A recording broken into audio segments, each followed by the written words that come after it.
다你们가시人力啊，가사下你们经验人力啊，安尼送去其他穷嘛送啊，最近的是 Beberapa hari yang lalu saya tidak bisa memberikan pengajaran.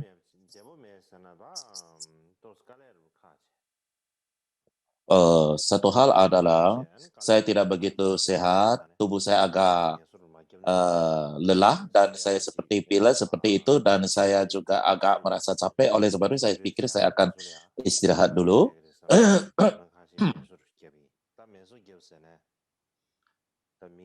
Daripada saya nanti akan mengalami kesulitan. Oleh sebab itu saya lebih bagus mengambil istirahat sejenak, walaupun saya istirahat, tetapi saya tetap masih banyak hal yang perlu dilakukan. Ya itulah apa yang harus bagaimana lagi.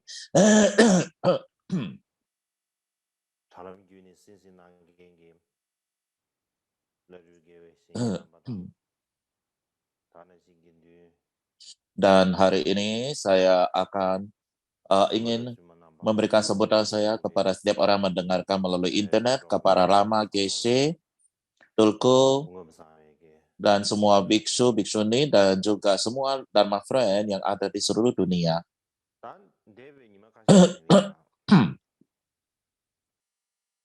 Beberapa sesi yang lalu,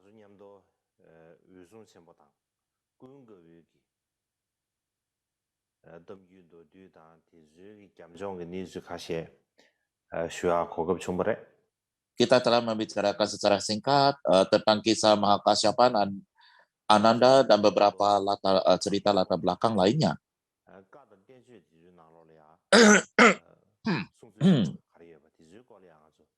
Jadi hari ini kita akan mulai membahas tentang catatan dari konsili pertama dalam kanon, sutra dan winaya, dan juga risalah-risalahnya.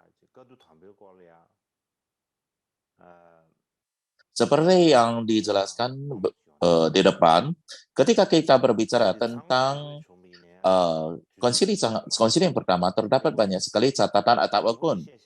Kalau kita membicarakan semuanya, tentu tidak cukup waktu.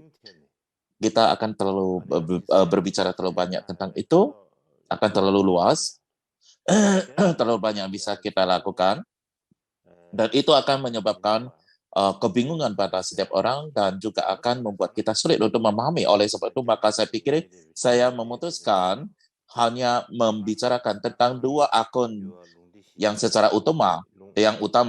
Yang pertama adalah akun atau catatan ditemukan dalam Vinaya 4 bagian tradisi Dharma Gupta, dan satu lagi dari komentar besar tentang 100.000. Itu tidak begitu benar. Terjemahan yang tepat adalah 4 bagian, Vinaya 4 bagian. Jadi bagaimanapun juga, itu adalah Vinaya 4 bagian tradisi Dharma Gupta. Dan juga catatan dari komentar agung tentang 100 syair Prasna Paramita. Itu yang dikatakan ditulis oleh Nagarjuna. Jadi saya akan berbicara tentang konsili ini berdasarkan dua akun atau catatan ini. Jadi saya juga akan menambahkan dari beberapa tradisi lain. Saya rasa itu akan jauh lebih bermanfaat. Dan saat ini, dari dua tradisi yang berbeda ini yang akan kita bicarakan, yang pertama adalah Vienna 4 bagian dari tradisi Dhammakupta.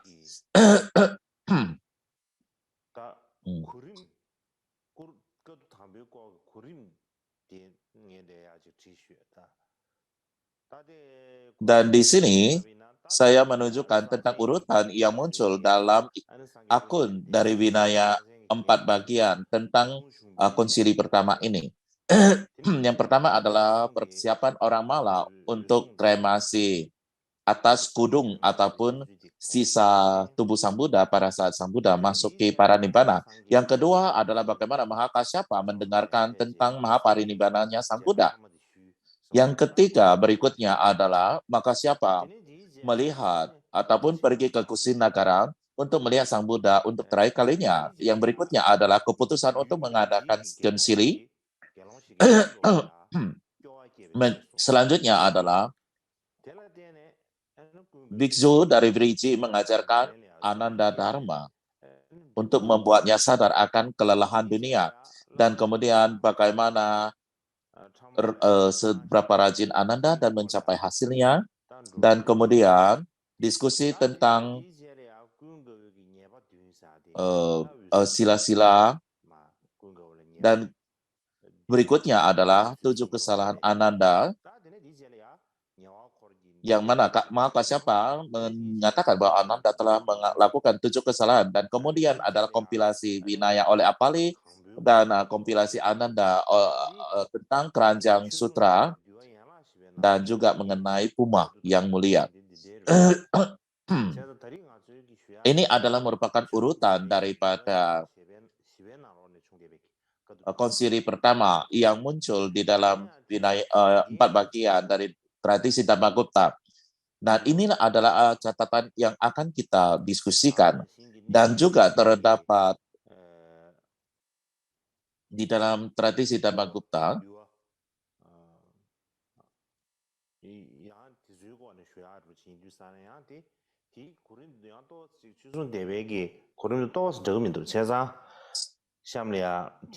saya juga akan memberikan berdasarkan akun, berdasarkan tradisi daripada Theravada dan juga Vinaya 5 bagian. Jadi ini adalah merupakan semacam elaborasi, tetapi saya akan mengambil sebagai dasar, saya sebagai dasar dari Vinaya 4 bagian. Dan ini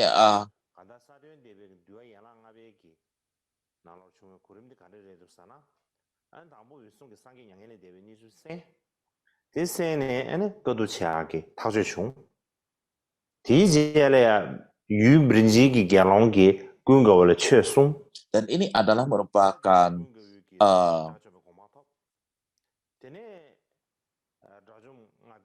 jadi ini adalah bagian 5 bagian daripada Vinaya yang muncul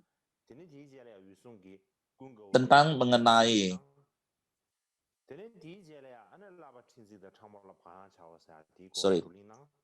dan kemudian diskusi tentang sila-sila kecil dan sebagainya, dan kemudian diskusi tentang 6 kesalahan Ananda. Ini adalah merupakan bagian daripada Vinaya 5 bagian. Dan kemudian diskusi untuk perlunya untuk menjaga ataupun mempertahankan semua sila-sila kecil. Kemudian Ananda menjinakkan 7 biksu, jadi semuanya urutannya mungkin berbeda, tetapi terdapat beberapa perbedaan dengan beberapa bagian daripada Vinaya 4 bagian. Jadi saya ulangi ya, yang urutan dalam Vinaya 5 bagian, maka siapa mengetahui parinibbana Buddha, keputusan mengadakan konsili, biksu dari Vijri mengajar Ananda Dharma, Ananda mencapai hasilnya, 500 arahat tiba di Raja Graha, maka siapa bertanya kepada Abeli tentang Vinaya, maka siapa bertanya kepada Anda tentang Kerajaan Sutra, tentang sila kecil, 7 kesalahan barunya untuk menjalankan semua sila kecil tanpa membeda-bedakan mengenai Puma, Anda menjadikan 7 biksu.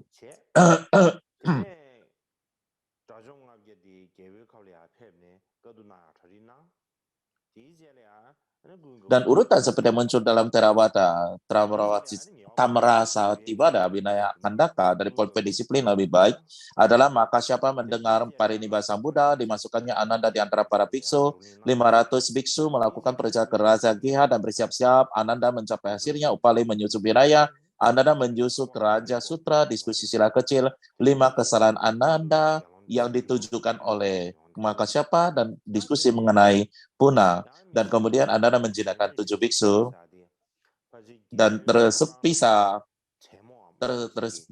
daripada itu adalah gadis pelayan mempersembahkan jubah Dharma. Jadi ada seorang gadis pelayan di istana yang mempersembahkan jubah Dharma kepada Ananda. Di dalam Khandaka Theravada terdapat ayat dalam ringkasan di akhirnya yang meringkaskan semua kejadian-kejadian daripada konsili pertama ini. Jadi hari ini kita akan mengambil ganda daripada ganda dan juga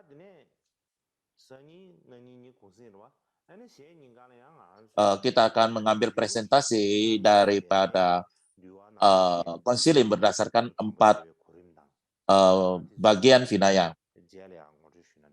Dan kemudian saya akan di hari berikutnya saya akan berbicarakan sesudah itu saya akan berbicara berdasarkan tradisi Mulasara Wastivada daripada Tibetan. Jadi kita perlu untuk melihat seperti yang terdapat di dalam 4 bagian Vinaya, bukan? Jadi ya dari tradisi 4 bagian Vinaya ini yaitu mengenai persiapan suku Mala tentang kremasi akan jasad Sang Buddha. Inilah yang akan kita bicarakan. Jadi ketika kita berbicara tentang Mala di Kusinagara, ini adalah orang-orang yang tinggal di Kusinagara.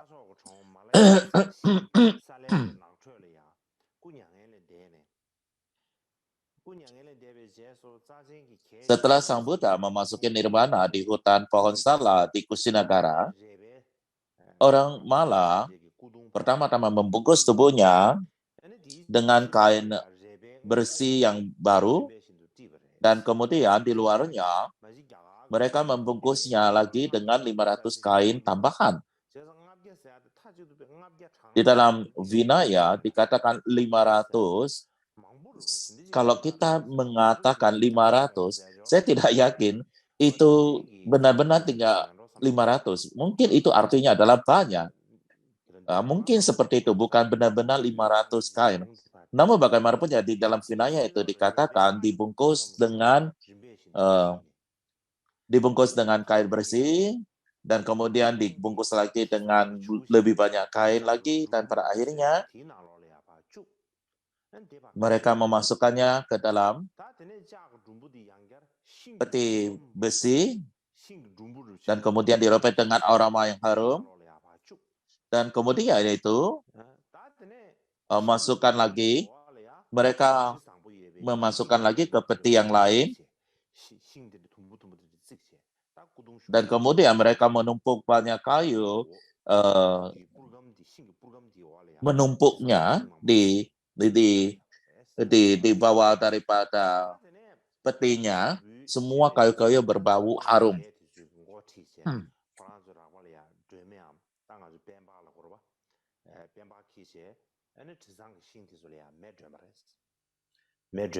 Kemudian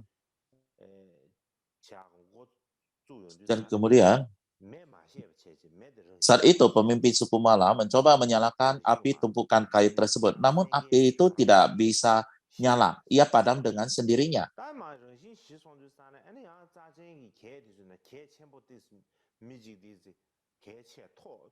Kemudian terdapat orang-orang Mala lainnya, mungkin mereka adalah orang-orang yang lebih tinggi posisinya, juga adalah orang suku Mala. Mereka secara bergilir untuk menyalakan api tersebut, berusaha menyalakan api, tetapi apinya tetap tidak mau nyala. Pada saat itu, Ananda berada di samping dan kemudian berkata kepada orang-orang Mala ini, kalian tidak perlu seperti ini untuk berusaha keras untuk menyalakan apinya, karena para dewa akan memadamkan apimu.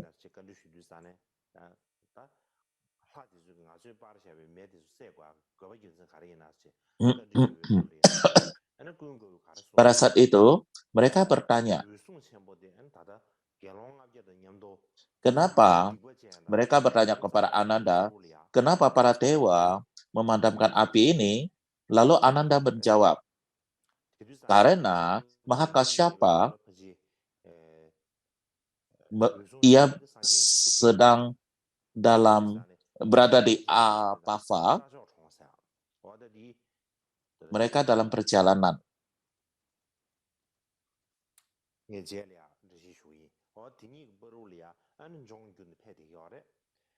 Jadi di sini dikatakan ada 2 kota yang disebut, yang itu pertama adalah Pava ke Kusinagara. Jadi pada saat itu Mahakasyapa berada di antara 2 kota itu yang bergerak melakukan perjalanan diikuti oleh 500 biksu karena Mahakasyapa dan yang lainnya ingin bertemu dan berharap untuk dapat melihat jenazah Sang Buddha sebelum dikremasi. Oleh sebab itu para dewa tahu apa yang dipikirkan oleh Kasyapa dan oleh sebab itu memadamkan apimu. Oleh sebab itu kalian tidak akan mampu untuk menyalakannya.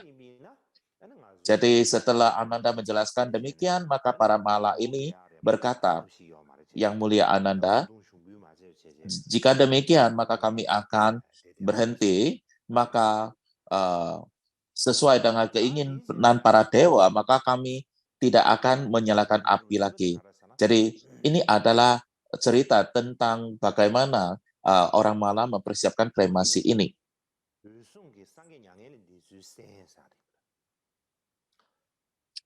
Berikutnya adalah tentang Mahakasyapa mendengar tentang parinibbananya Sang Buddha.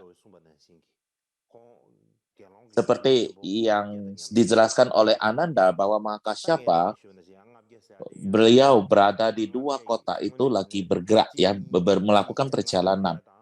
Tetapi disecandakan juga di sini dikatakan terdapat 500 biku yang mengikutinya, tetapi apakah benar-benar 500 orang biksu atau hanya mengatakan jumlah yang besar, kita juga tidak tahu pasti.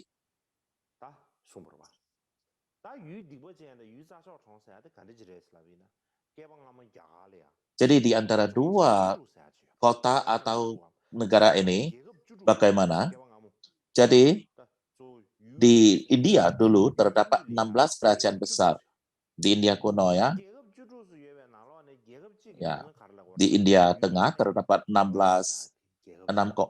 kerajaan besar, dan salah satu kerajaan adalah kerajaan Mala. Dan di dalam kerajaan Mala ini terdapat 2 kota besar, yang satu adalah kota Pava, dan yang satu lagi adalah Kusinagara. Jadi Kusinagara adalah merupakan tempat di mana Buddha Mahaparinibbana, yang satu lagi adalah kota Pava. Sekarang mungkin disebut sebagai Pawapuri. Jadi masih ada tempat itu saat ini. Di sini dikatakan 2 negara, sebenarnya itu adalah merupakan 2 kota besar yang terdapat di dalam kerajaan Mala. Jadi di dalam kerajaan Mala terdapat 2 kota. Jadi Mahakasyapa, jadi di antara kedua kota ini lagi melakukan perjalanan.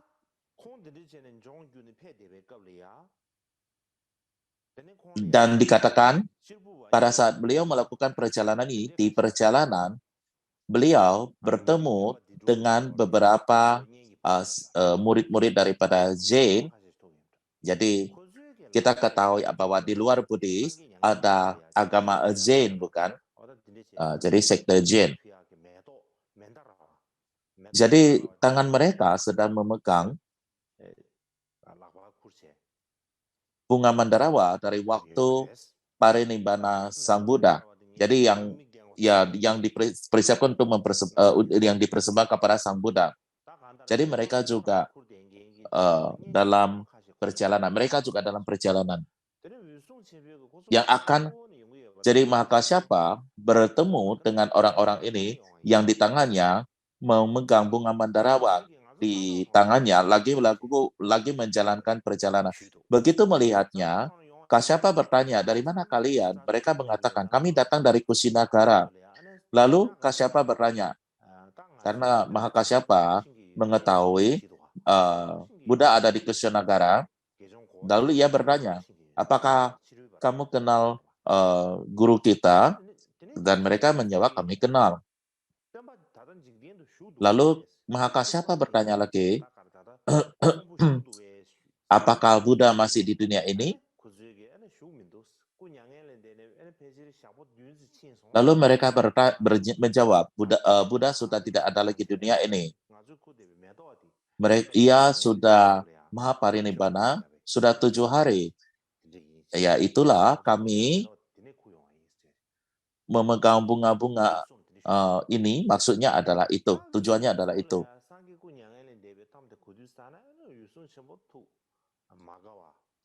Setelah mendengarkan hal ini, siapa tidak senang, ada sedih, ada tidak bahagianya. Namun bagaimanapun beliau itu adalah seorang arahat, tentu tidak akan seperti kita lagi yang muncul penderitaan yang besar sekali. Tetapi bagaimanapun juga di catatan ada ditulis di sampingnya terdapat masih biksu yang belum mencapai pembebasan. Jadi mereka juga mendengarkan Sambuddha telah memasuki parinibbana. Mereka itu bagaikan seperti pohon yang sudah dicabut akarnya tertumbang ke tanah. Jadi mereka semua jatuh ke tanah. Jadi mereka sambil menangis meratap mengatakan sang tata telah meninggal terlalu cepat. Mereka mengatakan mata dunia telah tidak ada. Lalu mereka juga mengatakan bahwa ajaran kita yang kita hormati, apakah masih dapat berlanjut?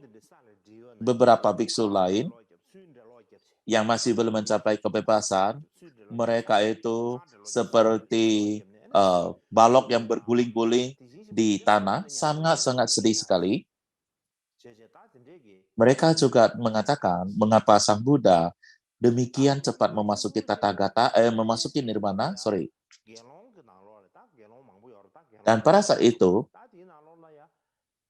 dikatakan ada 500 biksu, bukan? Di antara 500 biksu ini, terdapat seorang bernama Upananda.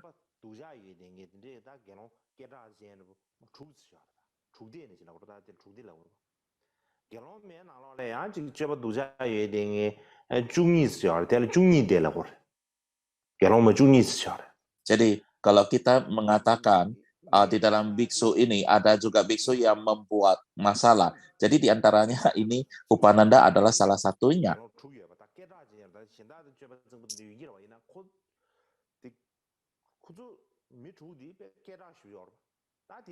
Sudah barang tentu di antara sangga itu masih banyak yang tidak begitu mengikuti Vinaya, tetapi di antara itu ada 6 orang yang benar-benar tidak mengikuti Vinaya, dan dari enam orang ini, Upananda itu adalah salah satunya. Dan pada saat itu ia mengatakan, oke, para tetua jangan nangis lagi, jangan lakukan hal itu. Sebenarnya apa yang ia katakan adalah jangan nanguslah, gak ada gunanya. Ia juga mengatakan kita yang kami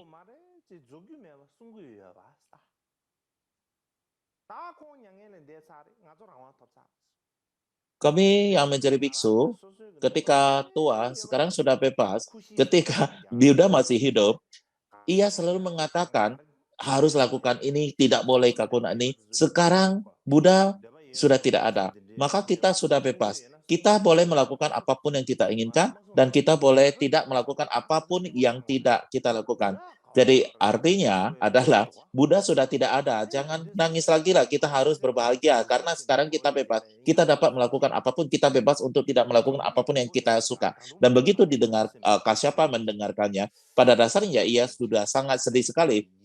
Begitu mendengarkan ada orang berbicara seperti itu lagi,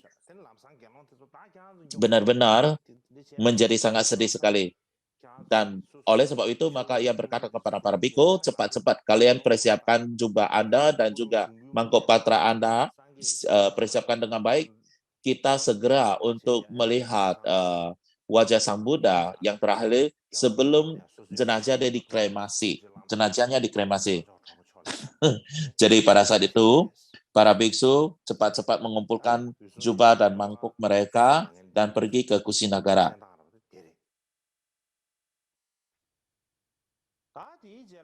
Jadi ini adalah merupakan bagian daripada Mahakasyapa mendengar tentang parinibbananya Sang Buddha. Yang berikutnya adalah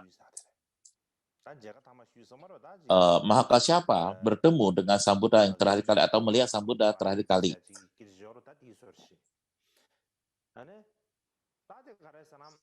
Boleh dikatakan ini adalah semacam perpisahan begitu. Jadi dalam Vinaya 4 bagian ini dikatakan bahwa Mahakasyapa dan 500 biksu tiba di Kusinagara. Lalu mereka keluar dari kota itu dan kemudian menyeberangi sungai yang disebut Sungai Hiranyawati dan kemudian sampai ke Stupa Makutah Bandara.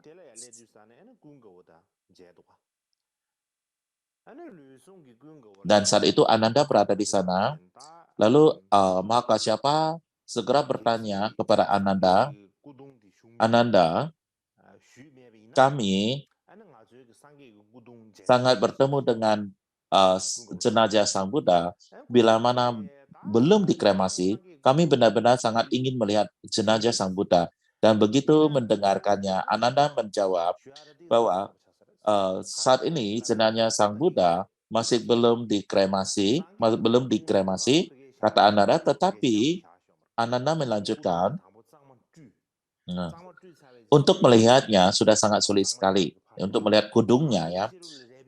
Kenapa? Beliau menjelaskan, karena kudungnya atau jenazah Sang Buddha telah dimandikan, dibersihkan, dan kemudian dibungkus dengan kain katun yang baru, dan kemudian di luar masih dibungkus dengan tambahan 500 kain, dan kemudian ditempatkan satu peti logam, dan juga diolesi urapi dengan air atau minyak wangi, dan di luar daripada itu masih terdapat ada satu kotak ya dari kayu lagi, dan di bawahnya diletakkan banyak sekali pohon kayu-kayu, karena semuanya sudah terbungkus dan juga sudah dimasukkan ke dalam peti, dan juga petinya double, sudah siap-siap untuk kremasi. Jadi kelihatannya akan sangat sulit sekali bagi Anda semua untuk melihat wajahnya Sang Buddha. Namun bagaimana juga Mahakasyapa secara perlahan-lahan mendekati kudung daripada Sang Buddha. Namun bagaimanapun juga bagian kremasi depan yang letak Sang Buddha tiba-tiba terbuka dengan sendirinya, dan kemudian kaki Sang Buddha keluar, ya, jadi terlihat. Dan saat itu Mahakasyapa melihat kaki Sang Buddha. Kaki Sang Buddha terdapat sedikit kotoran. Beliau bertanya pada Ananda, semuanya cuci, kesalahan Ananda punya kesalahan. Jadi begitu melihat ini langsung tanya Ananda lagi. Beliau mengatakan, Sang Buddha itu sangat agung sekali, berkulit emas dan sebagainya. Mengapa kakinya bisa kotor sedemikian rupa? Lalu Ananda menjawab lagi saat itu, Mahakasyapa, karena banyak sekali wanita-wanita bertemu dengan Sang Buddha, karena wanita-wanita ini berhati sangat lembut sekali. Jadi ketika mereka bersujud dan menghormati Sang Buddha, mereka menangis, meneteskan air mata, dan air mata ini menetes ke tangan mereka, dan kemudian tangan mereka lalu menyentuh kaki Sang Buddha lagi, dan dengan demikian mengotorinya.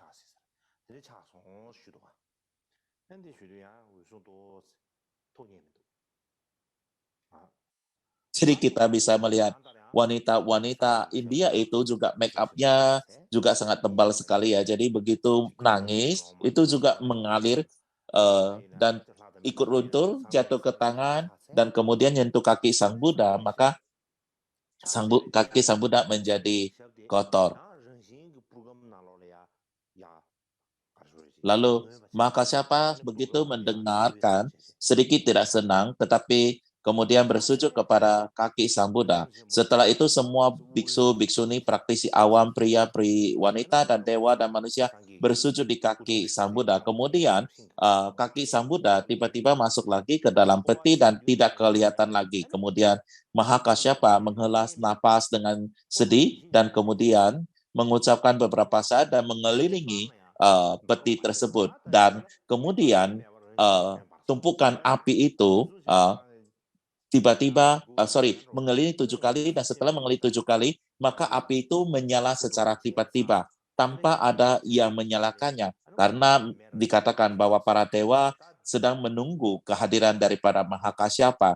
Jadi setelah Mahakasyapa bersujud mengelilingi petinya atau jasadnya, maka otomatis peti itu ataupun tumpukan kayu itu menyala secara sendiri, tanpa ada yang menyalakannya.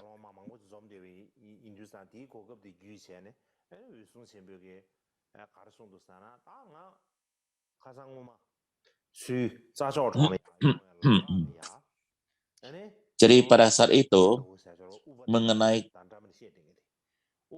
keputusan menyelenggara konsili ini, jadi Kasyapa mengambil kesempatan ini berkata kepada para sangha biku, katanya, saat saya sedang dalam perjalanan ke sini, saya mendengar Upananda berkata kepada para biksu yang menyuruh para biksu untuk tidak menangis lagi, karena di masa lampau, Buddha selalu mengatakan, Anda boleh melakukan ini, tidak boleh melakukan ini, dan sekarang Sang Buddha sudah tidak ada, maka kita sudah bebas, kita mau lakukan apa, lakukan, tidak mau melakukan apa, nggak usah lakukan. Kalau sila mau jalankan boleh, tidak jalankan juga boleh. Ya, jadi Kasyapa mengatakan, ada Upananda mengatakan demikian. Jadi beliau itu mengatakan, jadi sekarang kita harus, saya pikir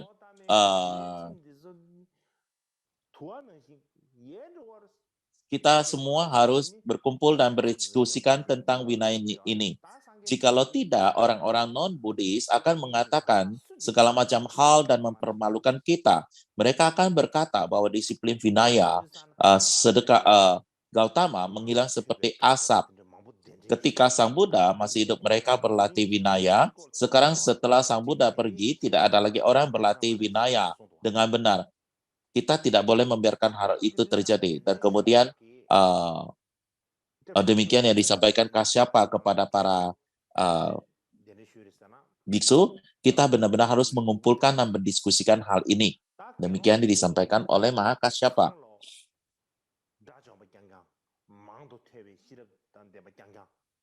Dan kemudian dikatakan terdapat 499 biksu arahat yang sudah sering mendengarkan, banyak mendengarkan, memiliki prasna atau kebijaksanaan tinggi. Jadi pada saat itu Mahakasyapa tidak berpikir untuk mengundang semua biksu, tetapi hanya mereka-mereka yang mempunyai kebijaksanaan tinggi yang baru diundang.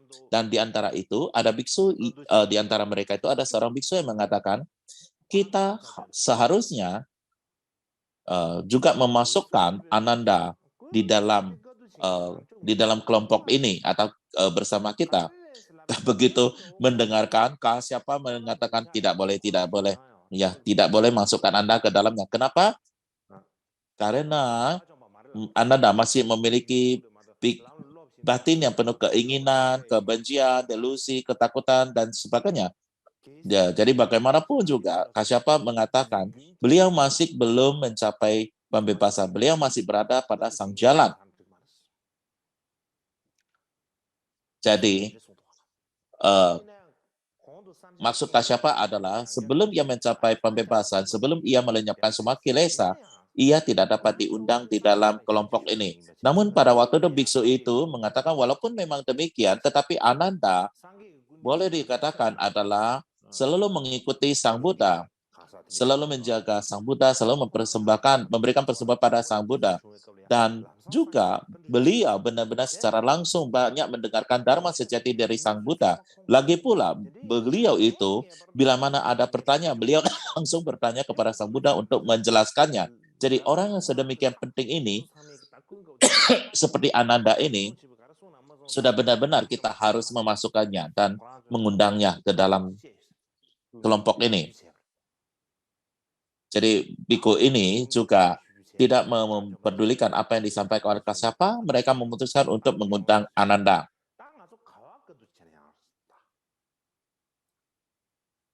Jadi dengan demikian, setelah itu para biksu itu juga berpikir di mana supaya kita mengadakan konsilinya karena terlalu memberikan waktu yang sangat membutuhkan waktu yang cukup lama.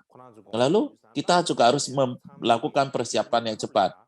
Lalu di mana tempat kita harus melakukannya, di mana kita harus bisa mudah mendapatkan makanan dan juga mendapatkan tempat tinggal. Dan mereka itu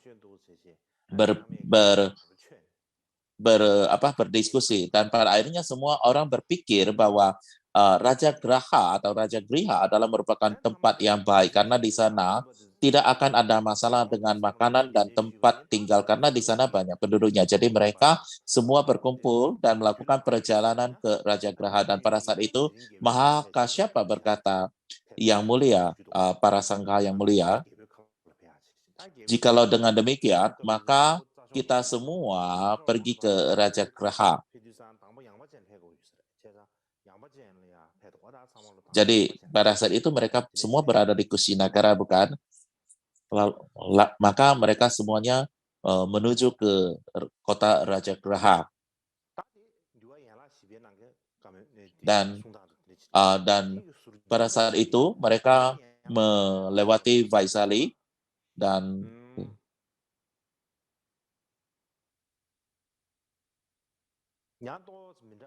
lalu Vinaya dari 5 bagian, gimana ceritanya? Ada sedikit perbedaan di sini. Di dalam Vinaya 5 bagian ini dikatakan, setelah parinibbana Sang Buddha tidak lama, dikatakan di sini, Mahakasyapa berada di Vaisali.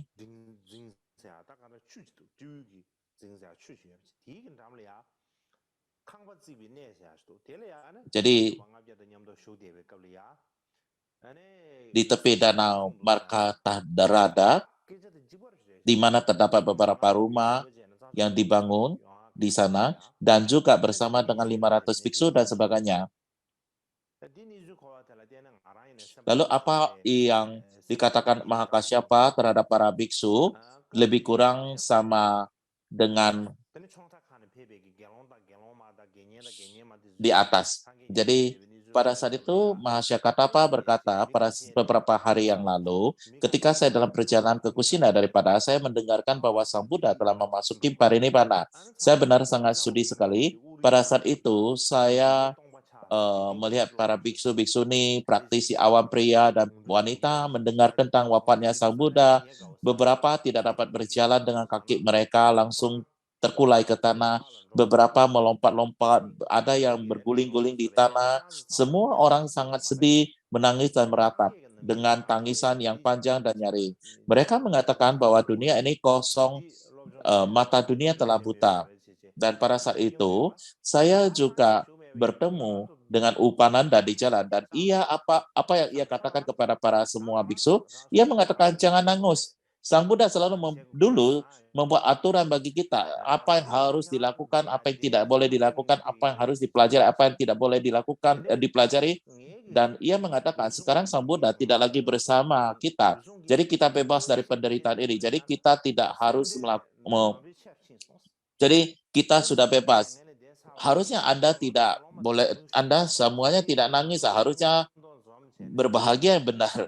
Jadi ketika saya mendengarkan biksu ini mengatakan demikian, saya benar-benar sangat sedih sekali. Walaupun Sang Buddha sudah parinibbana, tetapi vinayanya, dharmanya masih ada. Jadi oleh sebab itu, maka kita harus berkumpul bersama untuk mengumpulkan, mendiskusikan dan mengumpulkannya lagi, ya kompilasikan lagi.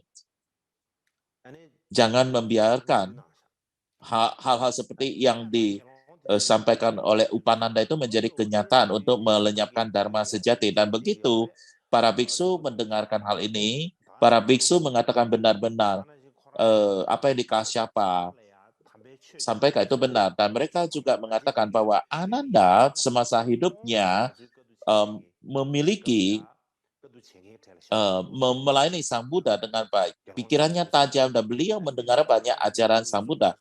Beliau ingat semuanya dan adalah merupakan bendahara Dharma. Jadi Ananda harus termasuk di antara kita, para biksu yang mengadakan konsili ini.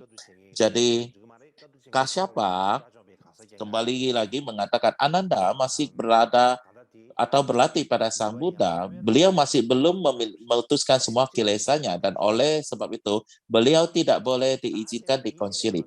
Jadi di sini apa yang disampaikan di Vinaya 5 bagian Vinaya ada sedikit berbeda. Jadi kembali lagi kita akan kembali lagi pada 4 bagian Vinaya yang dijelaskan di dalam 4 bagian Vinaya.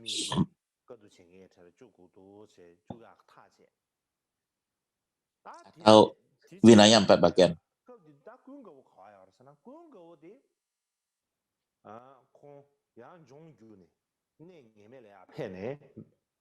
Tene sunyum xene diliji peti tuwa. Ta pene kong ne wembardo diliji liya lebares. Tene ya lebe kawle ya kong goma kar kawabares na o ta jidan num yu pena piu kiya.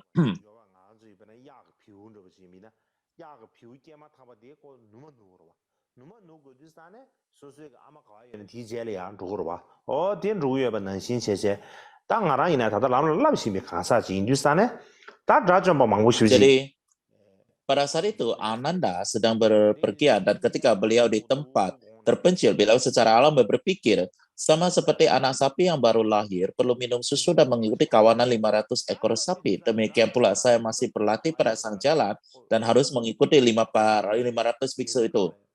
Dan itu yang dipikirkan oleh Ananda. Dan pada saat itu di mana para 500 biksu ini mereka melakukan perjalanan dari Vaisali menuju ke Raja Graha.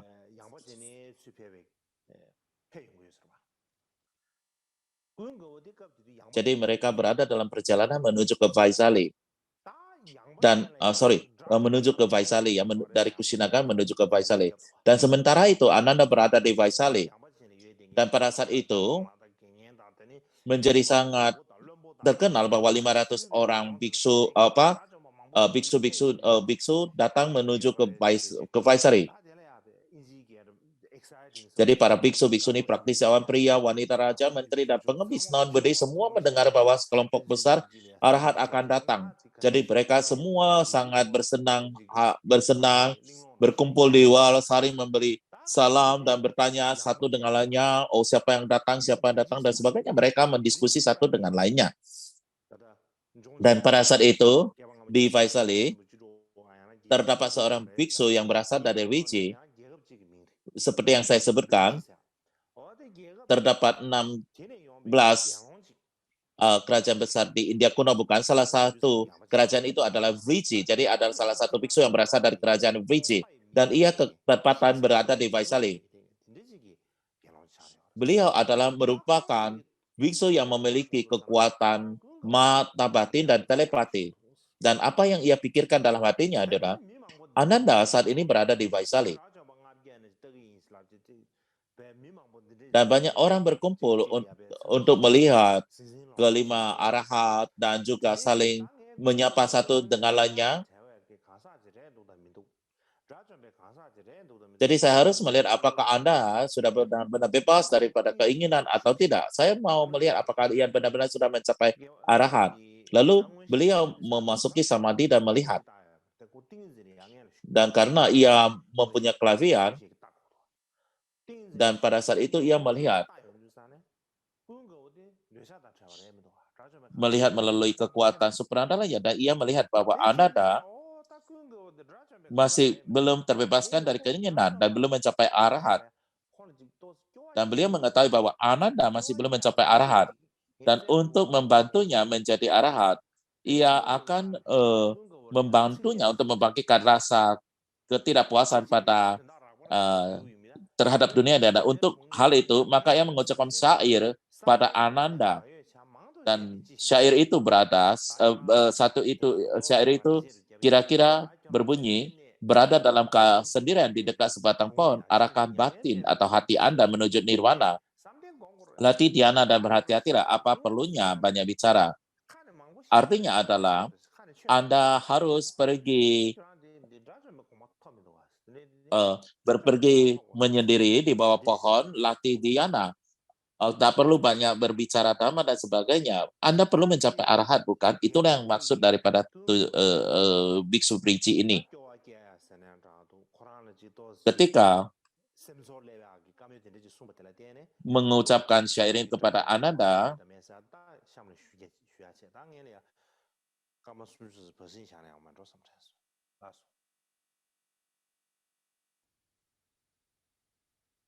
saya akan berbicara tentang bagaimana Ananda mencapai arahat, tetapi sebelumnya kita akan istirahat setengah jam.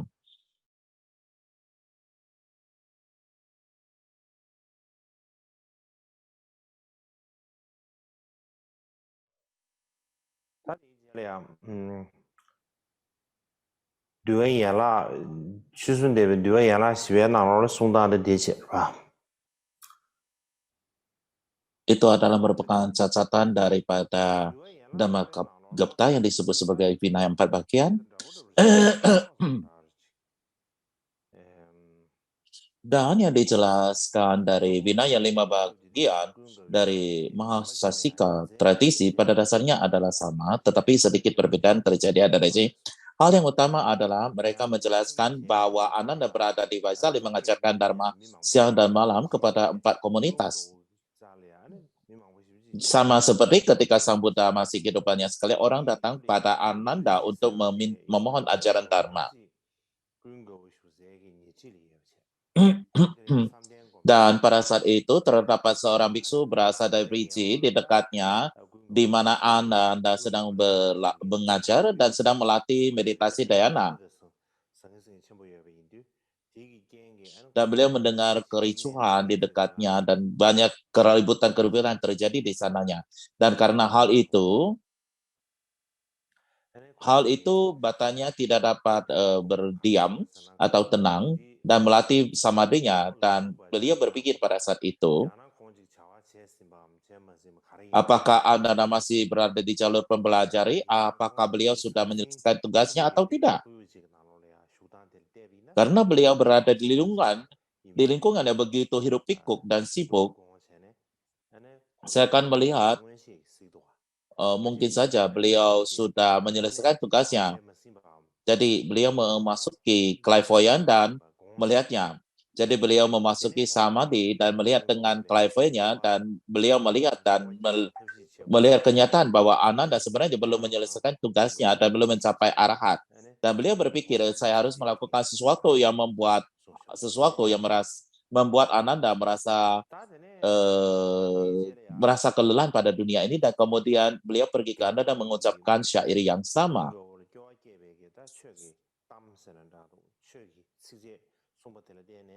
Ketika biksu tersebut mengucapkan syair tersebut pada Ananda, ini benar-benar membantu Ananda mencapai realisasi atau tidak? Sesungguhnya sangat bermanfaat. Jadi ketika Anda mendengar Dharma yang mengilhami dari biksu tersebut, beliau pergi mencari tempat yang sunyi untuk tinggal. Tidak lagi ada lingkungan yang hiruk pikuk. Beliau tempat yang bisa menyendiri, bisa mawasiri, dan bisa tidak terganggu, dan beliau bermeditasi dengan rajin sekali. Karena dikatakan sebenarnya beliau tidak memiliki kesempatan melakukan hal seperti ini. Karena ia selalu harus melayani dan bekerja di Buddha dan melayani orang-orang. Jadi oleh sebab itu ia tidak bisa menyendirikan diri untuk mempraktikkan meditasi. Jadi suatu hari ketika beliau tinggal di tempat yang tanpa ada atap, artinya adalah suatu tempat yang tidak ada atap, tidak ada bangunan. Ini artinya adalah bukan di dalam ruangan. Mungkin saja ia duduk di bawah sebuah pohon, sebatang pohon.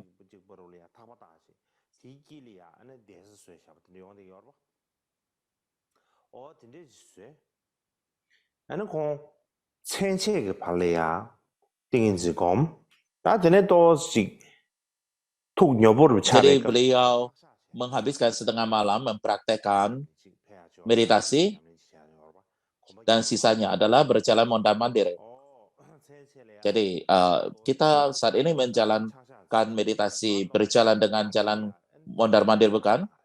Jadi dan boleh dikatakan pada saat itu sepanjang malam ia berlatih dengan sangat rajin sekali, berlatih dengan cara demikian. Dan ketika di pagi hari, ketika fajar sudah dekat atau mulai menyingsing, Ananda merasa kelelahan. Jadi tubuhnya menjadi sangat capek dan beliau berpikir pada dirinya sendiri, saya sangat capek sekali hari ini, saya benar-benar sangat kelelahan. Jadi saya perlu untuk berbaring istirahat.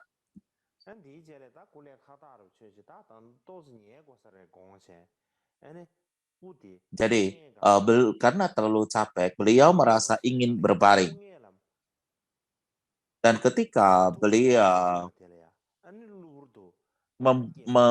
meletakkan kepalanya pada bantal, hanya pada saat itu tiba-tiba ia mengalami pengalaman yang belum pernah ia alaminya.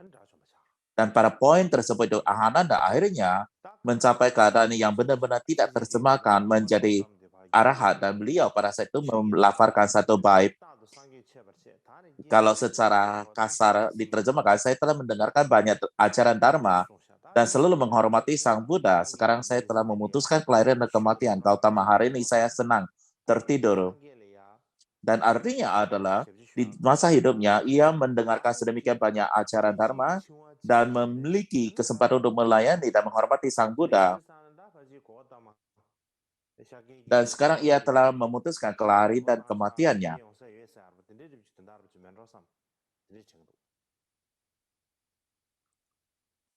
Dan Gautama, sekarang Anda bisa bersuka cita untuk ini. Mungkin kira-kira adalah demikian adanya. Jadi ini adalah yang disebutkan di dalam 4 bagian Vinaya, dan 5 bagian Vinaya membicarakan hal yang sama tentang cara yang hampir sama bagaimana bagaimana Anda mencapai arahat. Tapi di sini, di Vinaya bagian ini, para biksu berkata kepada Ananda, sebaiknya kamu segera menyelesaikan tugas mencapai arahat. Siapa akan mengadakan konsili Vinaya dan kamu tidak termasuk di dalamnya. Dan pada sebagai tambahnya, Ananda mendengar syair yang diucapkan oleh biksu dari Vrije yang mengilhami beliau, menginspirasi badannya, dan beliau berpikir pada dirinya sendiri, siapa akan mengadakan konsili dan ia tidak termasuk di dalamnya.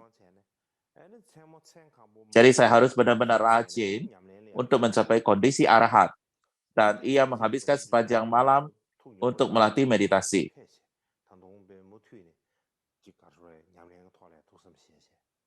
Dan kemudian ia bergantian meditasi dan mondar-mandir dengan Vinaya, artinya meditasi berjalan untuk mencapai usaha tertinggi. Ia tidak mencapai kondisi arahat, dan ketika tengah malam dan fajar sudah siap menyingsing, Anda sudah merasa kelelahan dan mulai berbaring untuk beristirahat. Dan jadi sebelum kepalanya menyentuh bantal, beliau mencapai arahat. Jadi inilah yang disampaikannya. Dan kemudian ketika para biksu mendengar bahwa Anda telah mencapai kearahatan dan mereka segera menemui Mahakasyapa. Ananda mencapai nirvana kemarin, kata mereka, sudah mencapai arahat, jadi kita harus memasukkan dia ke dalam Dewan Vinaya ataupun Konsili Vinaya. Karena sebelum itu,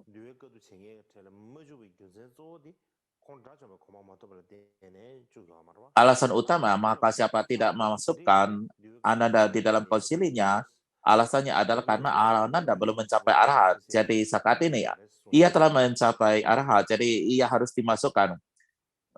Jadi Mahakasyapa tidak dapat menolaknya lagi. Lalu saat itu Kasyapa berpikir, jika demikian kemana sebaiknya kita pergi?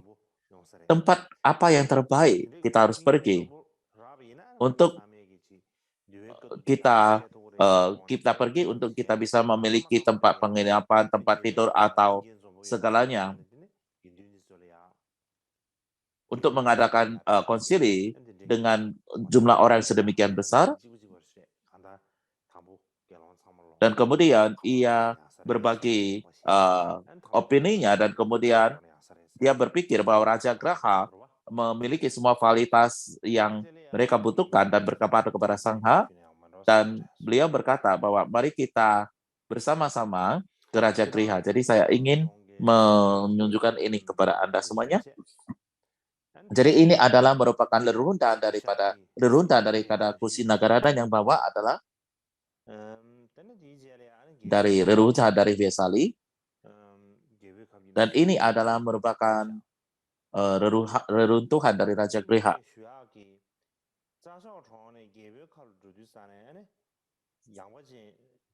Jadi ketika bergerak dari Kusinagara ke Raja Griha, ini dia. Ketika kita melihat pada Google Map Google, untuk ke Kusinagara, untuk ke Raja Griha dari Kusinagara, kita berjalan kaki membutuhkan 60 jam. Kalau kita mengikuti jalan itu, jadi bagaimanapun juga dari Kusinagara ke Rajgir,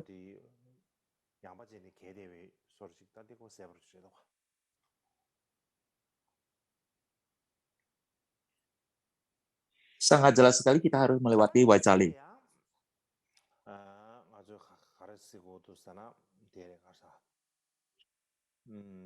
Hal berikutnya yang perlu kita perhatikan di sini adalah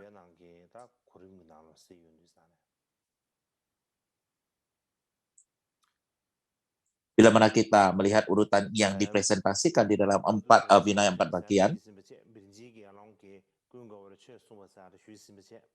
keputusan untuk melakukan konsili, dan kita diskusi tentang biksu dari Briji memberikan Ananda nasihat, dan kemudian Ananda mencapai hasilnya, dan kemudian kita berbicara diskusi tentang menjaga sila-sila, semua sila-sila minor tanpa membeda-bedakan. Jadi pada saat itu, para biksu, mereka pergi ke Waisali dalam perjalanan ke Raja Griha. Jadi dalam perjalanan menuju Raja Griha, mereka berhenti di Waisali. Jadi mereka berpikir saat itu, apa yang perlu kita lakukan? Bagaimana kita harus mempersiapkan semua ini? Apakah kita lebih baik mencari Vinaya penginapan dan tempat tidur terlebih dahulu, atau membicarakan Vinaya terlebih dahulu? Jadi mana yang lebih duluan, mencari tempat tinggal dulu atau mendiskusikan Vinaya? Jadi mereka mendiskusikan semuanya. Jadi mereka memutuskan untuk setelah mencapai di Raja Graha, mereka menyiapkan penginapan dan tempat tidur dulu, barulah diadakan konsilinya. Dan beda daripada Vinaya 5 bagian adalah dikatakan begitu mereka memutuskan untuk pergi ke Raja Griha, mereka tiba di Raja Griha, waktu itu adalah merupakan bulan pertama musim hujan. Jadi 3 bulan musim hujan bukan? Jadi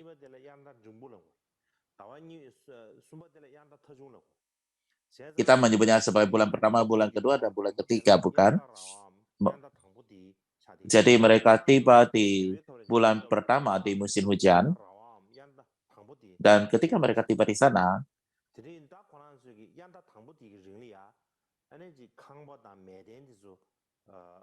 Jadi pada bulan pertama retreat hujan, mereka menggunakan bulan itu memperbaiki katakan bangunan atau biara tua, mereka memperbaikinya. Dan kemudian di bulan kedua daripada musim hujan, mereka akan memasuki melakukan latihan meditasi. Dan kemudian pada bulan ketiga musim hujan, mereka semua berkumpul di suatu tempat dan mengadakan konsili tersebut.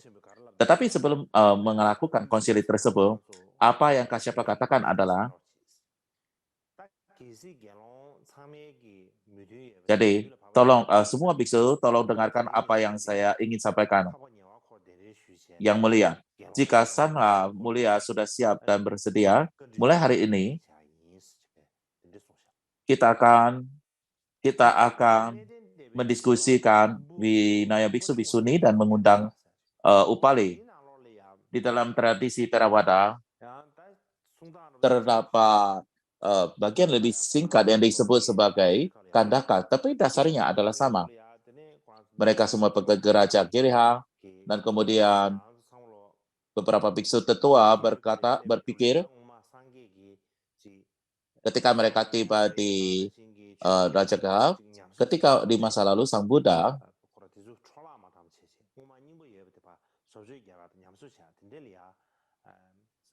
memuji, membuat perbaikan dan memperbaiki barang-barang.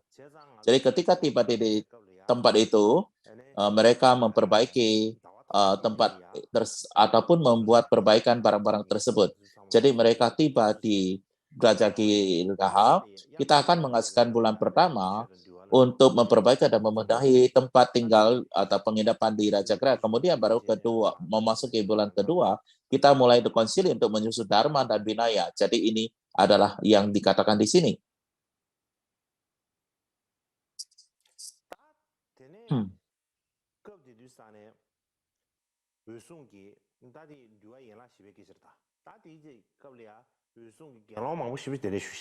Jadi ini adalah merupakan seperti yang telah disebutkan, Kasyapa mengundang banyak biksu besar, bukan?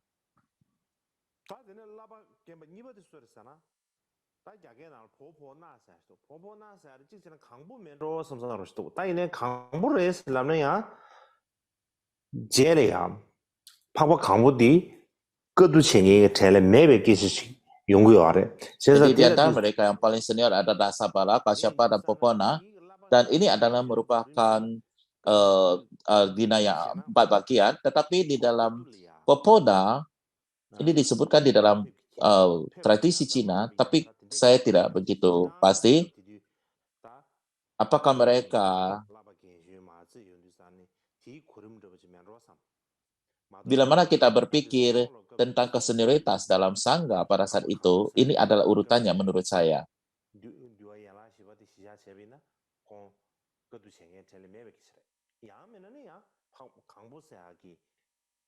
Kalau Vinaya 4 bagian itu sebagai dasarnya,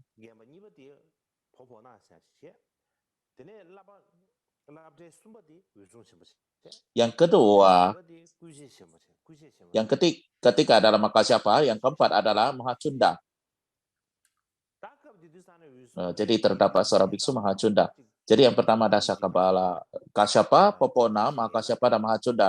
Dan pada saat itu, Kasyapa mengambil tanggung jawab untuk memimpin Sangha beliau. Sangha. Jadi pada saat itu beliau adalah sama seperti disiplin master.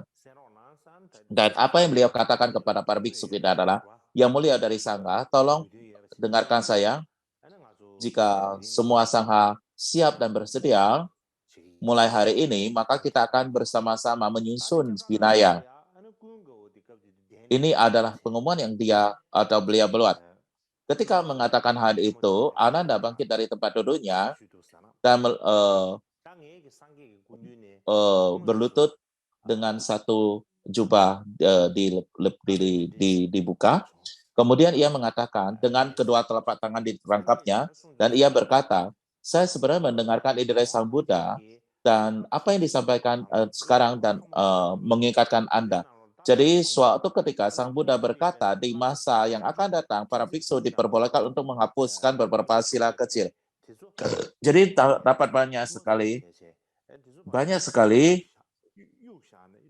sila-sila di dalam Vinaya. Jadi kalau ada sila-sila kecil ini di masa yang akan datang kalau dihapus itu nggak masalah. Buddha mengatakan demikian. Jadi demikian yang disampaikan Ananda pada Kasyapa, dan pada saat itu Kasyapa berkata kepada Ananda,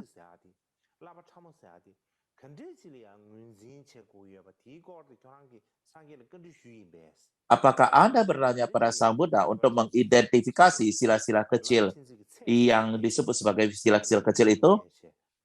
Artinya adalah mana yang disebut sebagai sila-sila kecil? Dan saat itu Ananda menjawab, saya pada saat itu tidak mengerti dan juga tidak bisa menanyakan Buddha tentang itu, dan saya lupa tentang itu.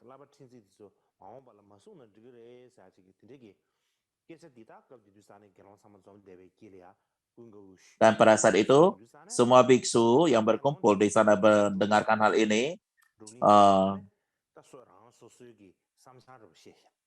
mereka berkumpul dan berdiskusi, dan mereka masing-masing mempunyai pendapat tersendiri. Ada yang mengatakan bahwa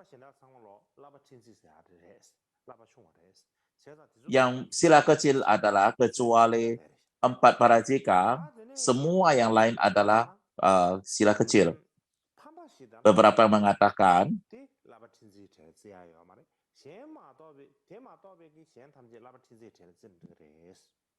empat parajika dan 13 sanghadisesa adalah tidak bisa sila besar, yang lainnya itu adalah kecil.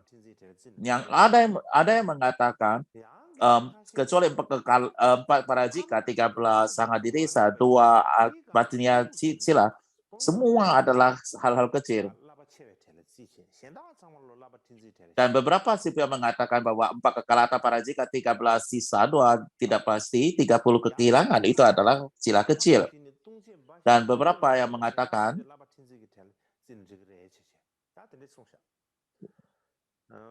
semua sila 4 dari 4 parajika hingga 90 kejatuhan itu adalah besar, kecuali itu semua adalah kecil. Di dalam tradisi Theravada sesungguhnya itu adalah sama, saya tidak akan sebutkan lagi. Jadi ketika apa yang pada saat itu maka siapa berkata kepada biksu, para sesepuh, sekarang tolong dengarkan pendapat saya. Jadi setiap orang menjelaskan pendapatnya berbeda-beda dengan poin yang berbeda-beda. Jadi tidak jelas bagi kita untuk menentukan mana yang sila kecil. Oleh sebab itu, menurut saya mulai hari ini, bila mana ada aturan yang tidak dibuat oleh Sang Buddha di masa lampau, maka kita tidak boleh membuat aturan baru di mana Sang Buddha tidak membuatnya sebelumnya. Tetapi semua aturan yang Buddha di masa lampau, maka kita tidak boleh melupakannya. Kita harus menghormatinya dan berlatih di dalamnya. Saya rasa itulah yang terbaik yang dapat kita lakukan. Dan semua orang mengatakan, oh itu semua bagus sekali. Dan inilah keputusan yang mereka putuskan. Menurut Vinaya Theravada, pada dasarnya adalah sama. Kasyapa mengatakan dengan demikian, tetapi terdapat sedikit ekstra. Ekstranya itu adalah demikian. Kita katakan bahwa umat awam tahu bahwa kita semua biksu memiliki banyak sekali sila. Semua orang tahu. Mereka tahu apa yang perlu dilakukan oleh Pura Putra Sakya dan apa yang tidak boleh dilakukannya. Jika kita meninggalkan pada sila kecil dan beberapa, kan ada orang yang akan berkata, aturan untuk para siswa ketika guru mereka masih hidup, semua itu akan lenyap bagaikan asap. Atau aturan untuk siswa Pertapa Gautama akan hilang tak lama lagi seperti asap. Jadi di masa lalu ketika guru mereka masih hidup, mereka berlatih disiplin Vinaya. Sekarang guru tidak ada lagi, mereka tidak lagi berdisiplin Vinaya. Jadi Itulah yang disampaikan. Jadi semua biksu setuju kita harus melakukan ini. Jadi pada dasarnya adalah sama. Kita tidak boleh membuat aturan baru yang tidak dibuat oleh Sang Buddha, dan kita tidak boleh menghapus aturan yang dibuat oleh Sang Buddha. Sebaiknya kita harus menjaga dan menghormati aturan-aturan tersebut. Dan pada dasarnya, maka siapa mengatakan bila mana Anda setujunya, bila mana Anda setuju dengan ide saya, maka silakan duduk diam. Jika Anda memiliki pendapat lain, maka silakan sampaikan. Semua biksu duduk diam pada saat itu dan setuju dengan pendapatnya. Jadi ini artinya adalah semua biksu menyetujuinya. Jadi inilah yang dijelaskan di dalam tradisi Vinaya Theravada. Dan selanjutnya adalah tentang 7 kesalahan Ananda. Ketika kita berbicara tentang 7 kesalahan Ananda,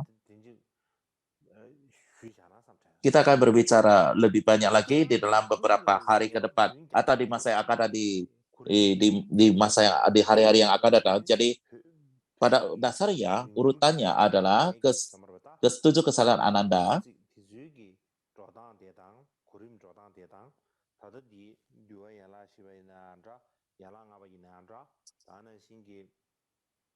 Saya berdasarkan tradisi Mula Sarvasti pada Tibetan dan juga Vinaya 4 bagian, 5 bagian, tradisi Cina dan sebagainya, semuanya berbeda.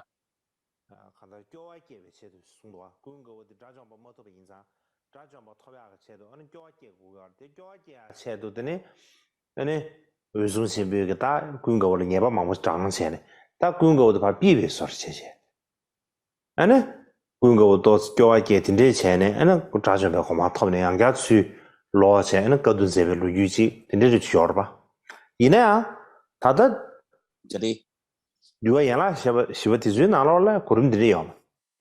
kita tahu bahwa Ananda setelah mendapatkan ilham daripada Biksu Vriji, kemudian mencapai arahat, baru dimasukkan ke arahat. Tapi di dalam 4 bagian mengatakan hal yang berbeda. Walaupun beliau sudah mencapai arahatan, sampai di bagian ini mereka masih menunjukkan kesalahan daripada Ananda.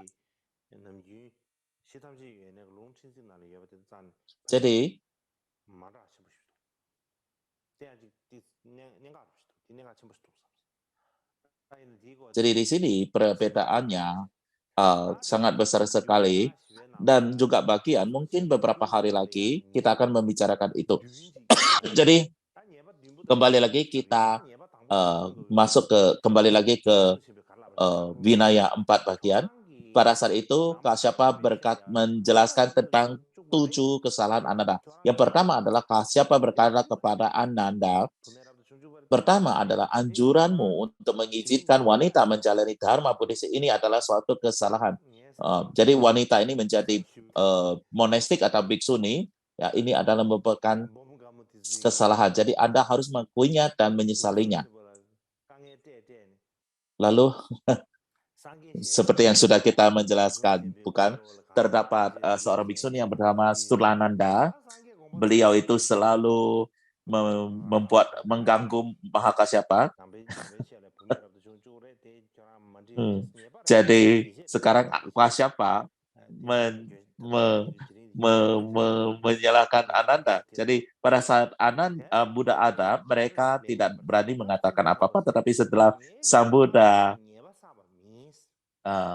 berani menyalahkan Ananda. Jadi kesalahan yang pertama adalah mengizinkan para wanita bisa menjadi biksuni. Lalu Ananda berkata, yang mulia, saya bertindak dengan sadar. Boleh dikatakan Mahaya Prajati adalah ibu tiri Sang Buddha, benar-benar sangat berjasa kepada Sang Buddha. Karena ibunda daripada Sang Buddha setelah meninggal dunia, Mahaprajapati yang menjaganya ataupun men-take Sang Buddha. Lalu ia mengatakan, maka siapa? Saya tidak merasa ini adalah suatu kesalahan, tetapi karena saya percaya padamu, maka siapa? Hari ini tetap saya mengakuinya dan menyesalinya sekarang. Ada kata ini. Jadi dengan Ananda mengatakan, kira-kira adalah karena kamu mengatakan demikian, saya juga tidak bisa menolak. Yang kedua adalah apa yang dikatakan Kasyapa. Kesalahan kedua Ananda adalah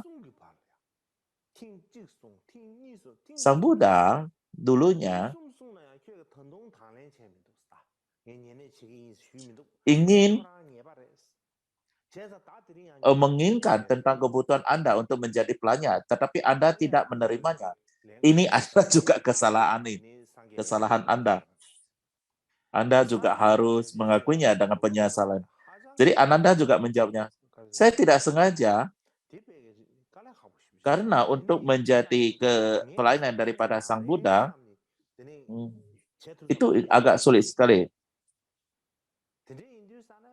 Oleh sebab itu, maka pada 3 kali Sang Buddha mengatakan saya ingin menjadi pelayan 3 kali, tapi saya tidak menyetujuinya. Namun karena saya tidak merasa ini adalah kesalahan, tapi karena aku percaya padamu, aku mengakuinya dengan penyesalan sekarang. Jadi kita juga bisa berpikir apakah yang disampaikan Kasyapa itu benar atau enggak. Kemudian Kasyapa yang ketiga berkata,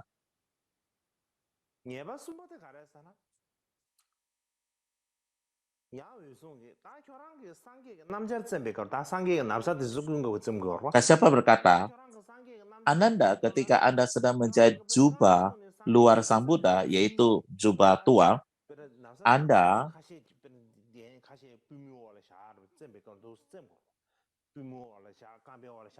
menginjak jubah Sang Buddha. Ya, kadang-kadang kita harus menjahit jubah itu harus ditekan, bukan? Jadi ia menggunakan kaki untuk menekan jubahnya. Jadi ini juga adalah kesalahan Anda. Jadi kita bisa melihat Kasyapa benar-benar mencari kesalahan Ananda. Jadi pada saat itu, kira-kira beliau melihat dari kejauhan. Lalu, jadi pada saat itu boleh dikatakan kelihatan orang. Jadi pada saat Ananda menjahit jubah Sang Buddha, kakinya untuk menekan kainnya dan menjahitnya. Dan Ananda menjawab, saya tidak melakukan ini karena kesombongan atau sebagainya, saya sengaja menginjak jubah. Itu tidak seperti itu. Karena tidak ada orang yang bantu menariknya, maka saya harus melakukannya ini. Jadi saya tidak merasa ini adalah suatu kesalahan apapun, tapi karena aku percaya padamu, aku mengakuinya dengan penyesalannya sekarang. Dan berikutnya adalah kesalahan keempat. Sekali lagi, Kasyapa berkata, Ananda, Sang Buddha berbicara 3 kali tentang memasuki parinirvana, tetapi Anda tidak sekalipun untuk memohonnya untuk hidup lebih lama lagi, atau hidup selama 1 kalpa. Bila mana Sang Buddha bisa hidup selama 1 kalpa, boleh membawakan berapa banyak manfaat dan kebahagiaan bagi banyak hal dan berapa banyak boleh memperoleh kebahagiaan. Jadi ini adalah kesalahan Anda. Jadi hari ini kamu harus mengakuinya ada penyesalan dan jawabannya. Ananda menjawab, maka siapa yang mulia? Saya tidak melakukannya dengan sengaja. Saya dirasuki oleh Mara. Boleh dikatakan saya dikontrol oleh Mara. Jadi Mara tidak mengizinkan saya memohon untuk tidak masuk ke nirvana. Jadi boleh dikatakan pada saat Buddha mengatakan itu, entah gimana Ananda itu tidak memperhatikannya. Jadi Ananda menyesali, maka ia mengatakan bahwa ada Mara ada di hati saya, maka saya tidak memohonnya. Tapi karena saya mempercaya Anda, tetapi karena saya mempercaya, saya mengakui dan penyesalannya. Dan yang berikut, yang kelima adalah, jadi Kasyapa berkata, Ananda, suatu ketika, Sang Buddha ketika masih hidup, suatu ketika beliau memberitahu Anda bahwa beliau membutuhkan air, dan Anda tidak memberinya air.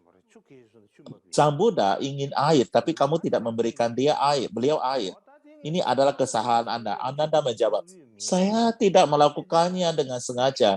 Karena pada saat itu, boleh dikatakan sungai atau sumber air tersebut, katakanlah sungai itu Pas pada saat itu terdapat 500 kereta yang lewat, katakanlah kereta kuda, baru lewat, dan membuat airnya menjadi kotor. Jadi saya takut setelah Sang Buddha meminum air yang demikian itu, beliau akan jatuh sakit. Jadi demikian baru saya tidak memberikan air padanya. Ini adalah jawaban Ananda. Kasyapa berkata apa setelah mendengar itu? Kamu ambil air, seharusnya kamu berikan. Karena Buddha memiliki kekuatan yang sedemikian rupa. Atau katakanlah, para dewa itu juga bisa mengubah air itu menjadi bersih punya. Jadi nggak usah Anda khawatir. Lalu Ananda berjawab apa? Saya tidak merasa ini juga adalah kesalahan saya. Saya tidak melakukannya sengaja. Tapi bagaimanapun juga, karena kamu Kasyapa, aku mempercayamu, aku mengakuinya dan menyesalinya. Dan kesalahan keenam, Kasyapa mengatakan apa? Ananda, Anda tidak bertanya dengan jelas pada Sang Buddha, apa itu sila kecil itu? Bukankah Anda mengatakan, Sang Buddha mengatakan bahwa beberapa sila minor boleh ditinggalkan, lalu Anda tidak bertanya dengan jelas apa yang dikategorikan sebagai sila kecil. Anda harusnya menyanyikan dengan jelas, bukan? Karena Anda tidak menyanyikan dengan jelas, maka sekarang semua orang mempunyai pendapat yang berbeda. Jadi ini adalah kesalahan Anda. Jadi Anda harus menyesalinya. Dan Ananda sekali lagi menjawab, saya tidak melakukannya dengan sengaja.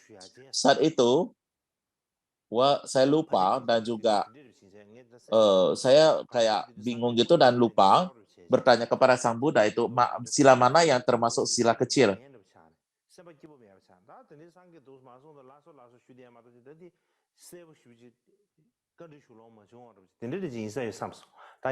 Karena dikatakan pada saat itu Ananda mengetahui Sang Buddha akan segera memasuki parinibbana, jadi ia hatinya tidak tenang, jadi bagaimanapun juga apa yang disampaikan Sang Buddha tidak lagi benar-benar masuk ke dalam pikirannya. Jadi pikirannya kacau, galau, dan sebagainya. Tapi Ananda menjawab, saya tidak merasa ini adalah kesalahan, tapi karena aku percaya padamu, aku mengakuinya dan menyesalinya. Dan yang berikutnya adalah,